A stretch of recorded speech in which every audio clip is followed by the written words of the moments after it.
For 2 glorious weeks in Orlando, the Phoenix Suns were the toast of the NBA. Booker, this is for the win. Got it! Wow! That may not seem like much cause for celebration, but for a team that's been a laughingstock for the last decade, without so much as a playoff appearance since the last gasp of the Steve Nash era back in 2010, it offered a welcome dose of optimism, perhaps even a glimpse of the bright future ahead. And there are plenty of reasons to believe the Suns' 8-0 run in Orlando was more of a sign of things to come than just a flash in the pan. Most importantly, Devin Booker has blossomed into a legitimate superstar, a hyper-efficient 3-level scorer with immaculate footwork, ridiculous range, and advanced playmaking vision. He's deadly playing on or off the ball, is a smart cutter, and can work smaller guards in the post. He already looks like a player capable of anchoring an elite offense, and at just 23 years old, he's only going to keep getting better. So why, in the midst of so many positive developments and the Suns' feel-good run in the bubble, did one of Booker's colleagues suggest he start planning his escape route? It's great to see Book playing well and Phoenix playing well, but get my man out of Phoenix. It's not good for him, it's not good for his career. Let's leave aside for a moment the fact Booker signed a max extension just last summer that keeps him under contract with the Suns through the 2023-2024 season. Why should a budding young star on a seemingly ascendant team worry about the future with said team? To understand the despair that typically comes with looking forward in Phoenix, you have to look back.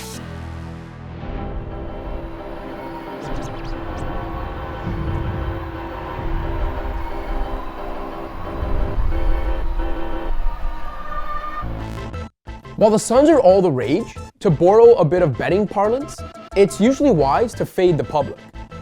It's hard to overstate just how dismal the Suns were before finally making meaningful strides this season. Before they captured hearts and minds with their play in the Magic Kingdom, they'd gone a half-decade without even cracking the 25-win plateau. Oh no! We suck again! It wasn't always like this. The Suns used to be one of the NBA's prestige franchises, where some of the true legends of the game plied their trade. Even after this past decade of staggering ineptitude, they still own the 8th best all-time winning percentage among active teams. So how did this once proud franchise sink so low? While a lot went wrong at virtually every level of the organization, there was one common denominator through it all: Robert Sarver, the Suns' notoriously frugal, perpetually meddlesome owner. Between Sarver's penny-pinching moves, mismanagement from his front office hires, and a revolving door of coaches, it's a small wonder that some players in Phoenix over the past few years really don't want to be there. Sarver bought the Suns from Jerry Colangelo in 2004, and while he spent the next 6 years presiding over the most iconic run in team history, he also spent those years quietly planting the seeds of the team's eventual ruin. During his first summer in charge, negotiations on a 5-year extension with Joe Johnson fell apart over a difference of $5 million. Sarver's Suns developed a habit of trading away their first-round draft selection basically every year. Sometimes they traded those picks in exchange for future picks, and sometimes they just traded them for good old-fashioned cash considerations. The Suns drafted Luol Deng and Rajon Rondo, but of course, neither of those guys ever played a minute for Phoenix. The 7 seconds or less era had to end eventually, but at every turn, the Suns burned the bridges that might have helped them transition to a successful new era. Sarver hired Ryan McDonough as the team's new GM in 2013, and while his regime did produce Booker, an absolute steal with the 13th pick in the 2015 draft, McDonough's 5+ year tenure was ultimately defined by a multitude of disastrous decisions that sidetracked the Suns' rebuilding process. Trade deadline day in 2015 began with the Suns holding 3 starting caliber point guards and a massively valuable, lightly protected Lakers first-round draft pick, which they'd acquired in the Nash signing trade. The day ended with Goran Dragic on the Heat, Isaiah Thomas on the Celtics, the draft pick in the hands of the 76ers, and Brandon Knight in Phoenix. The Suns promptly inked Knight to a lucrative 5-year extension, during which he wound up playing only 117 games for the team due to a litany of injuries. Eric Bledsoe made his infamous trade request 2 seasons later, and Phoenix completed its transformation from a team with too many point guards to one with none at all. Doesn't anyone notice this? I feel like I'm taking crazy pills! The Suns held 3 first-rounders in the 2016 draft. They used the 4th overall pick to select Dragan Bender, traded the number 13 and number 28 picks, along with Bogdan Bogdanovic, to the Kings for the number 8 pick, which they used to select Marquise Chris, and used the 34th pick to draft Tyler Ulis. All 3 guys flopped spectacularly. The indignities didn't stop there. The Suns signed interim head coach Earl Watson to a 3-year extension in 2016, then fired him just 3 games into the 2017-18 season. In the 2018 draft, they passed on Luka Doncic with the number 1 pick in favor of DeAndre Ayton, mere weeks after hiring Doncic's Slovenian national team coach Igor Kokoskov as their new bench boss. Doncic entered the league as an instant star and won Rookie of the Year. Dallas is Doncic, works the foul, banks it in, and he'll have a chance for 3. Ayton was fine, but looked lost at the defensive end. The Suns went 19-63, and Kokoskov was fired after 1 season. Are you sensing a trend here? So what does any of that have to do with Booker and the Suns that we saw torching the bubble before missing the playoffs by the smallest of margins? After all, things seem to have changed. Before the start of last season, Sarver made the long overdue decision to part with McDonough and replace him with a new front office group, headed up by recently retired former Suns player James Jones and cap expert Trevor Bookstein.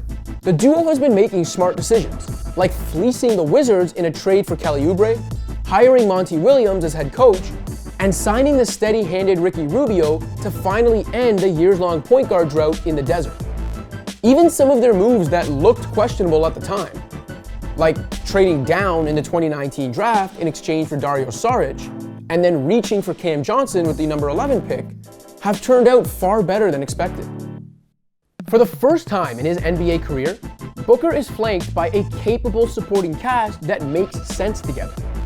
Ayton displayed a dramatically refined defensive approach in his sophomore campaign to complement his soft-handed offensive prowess, and his defensive field goal percentage at the rim is 11 percentage points lower than it was just last year. Randall, little smothered chicken there for DeAndre Ayton. But before you buy those rose-colored glasses, these are still Sarver's Suns we're talking about. And before we put all of our chips in on the Ayton-Booker duo, I'll remind you this team could have had Luka Doncic. Ayton also started the season serving a 25-game suspension for taking a banned substance. More recently, he had to sit out the first quarter of a must-win bubble game for missing a COVID test. His decision-making at times is head-scratching. On the court, the near 7-footer somehow manages to avoid the free throw line like he's allergic to it, despite his massive stature. And his penchant for settling for jumpers instead of punishing smaller defenders is cause for concern. If Ayton doesn't develop into a star, Booker's 5-year commitment to Phoenix won't be worth the paper it was written on. NBA players have a long history of forcing trades. Kareem from the Bucks way back in the day, Barkley from Philly, and that was before the so-called player empowerment era began. Chris Paul, Carmelo Anthony, Kevin Love, Kawhi Leonard, Anthony Davis, and on and on and on. Basically, the pressure is on Phoenix to make sure this roster can win on a consistent basis. If you want more red flags, quietly, in the midst of their great run in the Disney bubble, Sarver sold the Suns' G League affiliate, cutting off a major tap in their development pipeline. Assistant coaches Steve Blake and Larry Greer were also removed from the coaching staff. At a time when teams are dealing with the financial fallout of the coronavirus, it's hard to trust an owner who's been stingy in the best of times, especially because the Suns recently spent $10 million to acquire land on which to build a new practice facility. The good news? Booker's extension is technically locked in. Ayton and Bridges each have 2 years left on their rookie deals, and Johnson has 3. Oubre is under contract through next season, and Rubio is locked up through 2022. The Suns can literally do nothing to this roster and be in good even great shape for the next couple years. But what happens when those young guys come up for new contracts? Or when Sarver starts to feel that itch that only meddling in personnel decisions can scratch? Are we sure this organization that's become synonymous with self-sabotage can stay out of its own way? To Draymond Green's point, will Phoenix ever be the best place for Devin Booker to win? If recent history has taught us anything, it's that we shouldn't underestimate this franchise's ability to screw things up. Thanks for watching. If you like this video and want to see more content like this, be sure to hit that subscribe button.